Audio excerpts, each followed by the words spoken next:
Buenos días, profesora. La verdad que yo quisiera hacer el video. Yo sé que es tarde ya porque el plazo se cumplió ayer, pero ahora estoy en condiciones de poder hacerlo. La verdad que yo lo voy a hacer de la película La historia sin fin.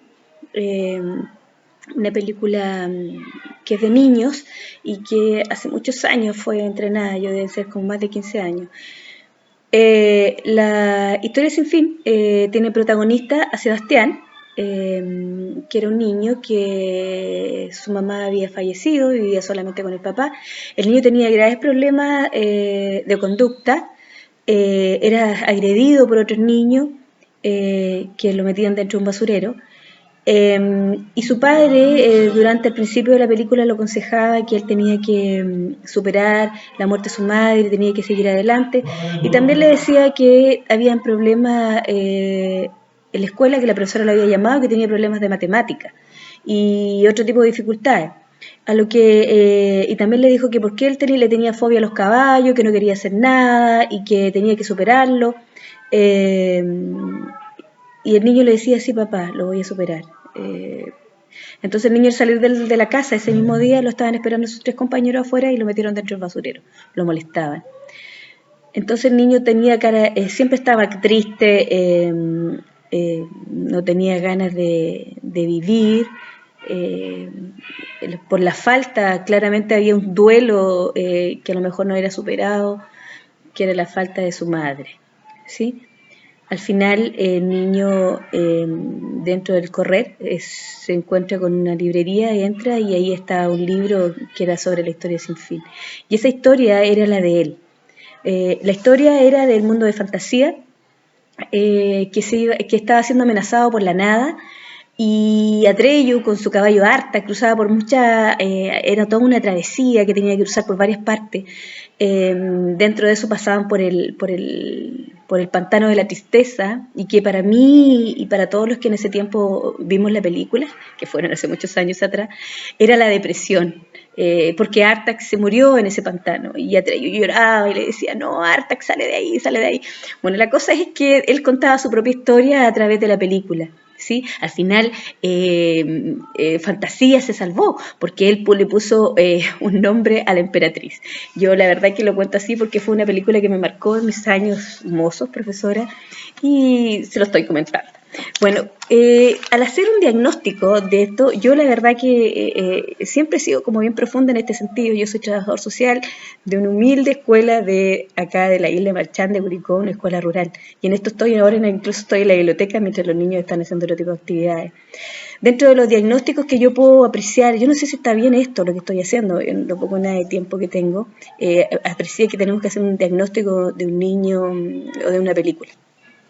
Dentro de todo lo que del material que usted nos puso a disposición, está todo lo que tiene que ver con el miedo, ¿sí?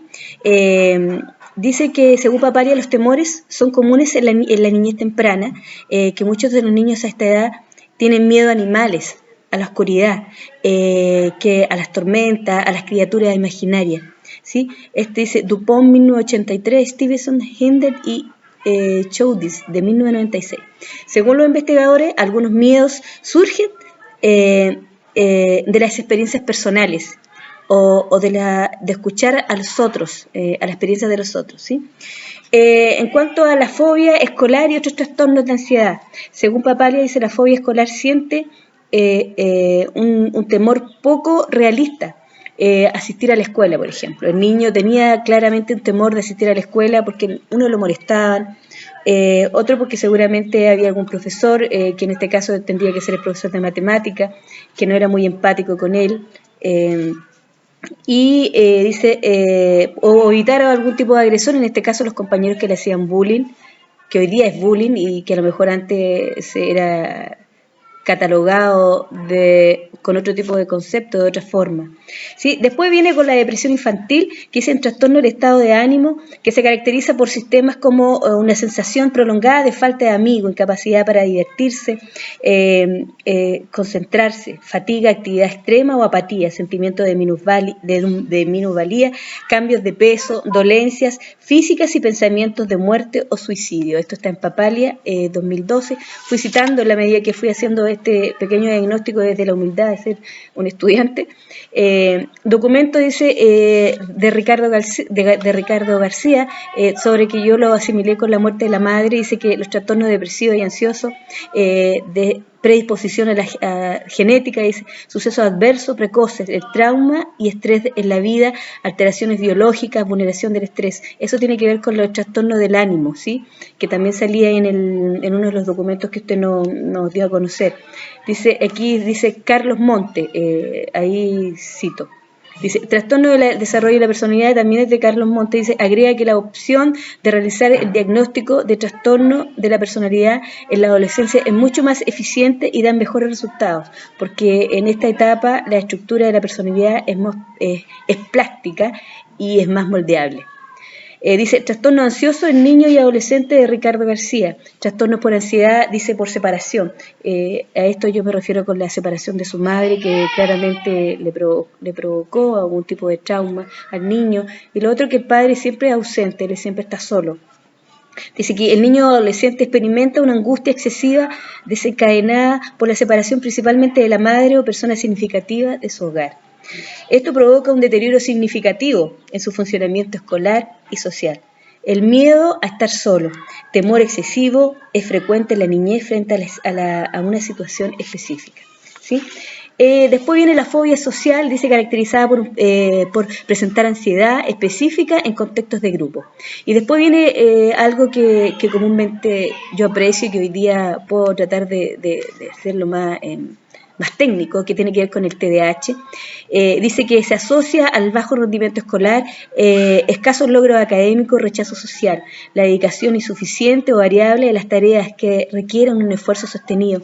Interpretan los demás los demás lo interpretan como ser perezoso, irresponsable o falta de cooperación.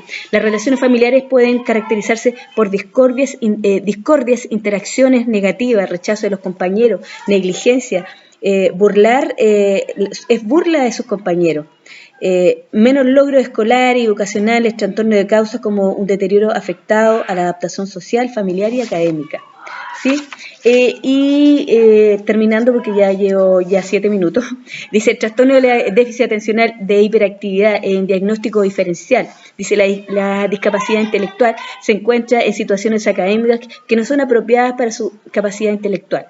Esto está en el DSM-5 que usted también nos puso a disposición. Dice, trastornos depresivos, dice, incapacidad de concentrarse, trastornos de regulación disruptiva del estado de ánimo, irritabilidad generalizada, intolerancia y frustración, que es lo que vivió Sebastián en el establecimiento y que también lo fue mostrando, porque él, a pesar que estaba en la película, igual estaba solo dentro del colegio, se escondió en un sótano. Después también, dentro también del DSM-5 que usted nos dio a conocer, está el trastorno específico del aprendizaje, que son las dificultades para dominar el sentido numérico, los datos numéricos o el cálculo, sumar números de un solo dígito, recordar operaciones matemáticas, cálculo aritmético, dificultades en el razonamiento matemático. Él tenía grandes dificultades en el ramo de matemáticas porque la profesora se había comunicado con el padre para darle a conocer la situación. Muchas gracias, profesora. Este ha sido mi video.